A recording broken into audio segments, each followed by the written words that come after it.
কি খবর? ভালো। আমরা ধানের শীষের প্রচারের জন্য বের হয়েছি। হ্যাঁ ভালো।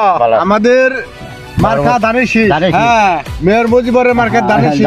হ্যাঁ। তারেক রহমানের মার্কা ধানের শীষ। হ্যাঁ। ইপি ইব্রাহিমের মার্কা ধানের শীষ। হ্যাঁ আমরা দোস্ত ধানের শীষের ভোট দিবেন এবং সবার কাছে চাইবেন। আপনাদের ধানের মাঝে আছি, এবার ডাইনে ধান বামে ধান সব আমরা ধান আর ধান। ঠিক আছে দোস্ত, ঠিক আছে। আমরা খাইও ধান, ভাতও খাই ধানের, কোনো সমস্যা নাই। ধান না থাকলে তো প্রাণ থাকবো না। হ্যাঁ দোস্ত, ঠিক আছে দোস্ত। চাইবেন এলাকাতে ভোট চাইবেন। হ্যাঁ দোস্ত, আচ্ছা, ইনশাল্লাহ। ইনশাআল্লাহ দোস্ত। সে হচ্ছে আমার ঘরে দান, গোলায় দান, সবখানে দান দান। ওরা আবার এসে দান নিয়ে আমার চারোপাশে দান। ধান খেয়ে আমার এত ছয় সন্তান বড় করছি, আমি নিজে বড় হয়েছি। আমার দানেই দান আর দান আর দান। ভয় নাই আর ভয় নাই, চলো সবাই কেন্দ্রে যাই, আনন্দ আর উৎসবে ভোট হবে ভাই, ভোট হবে।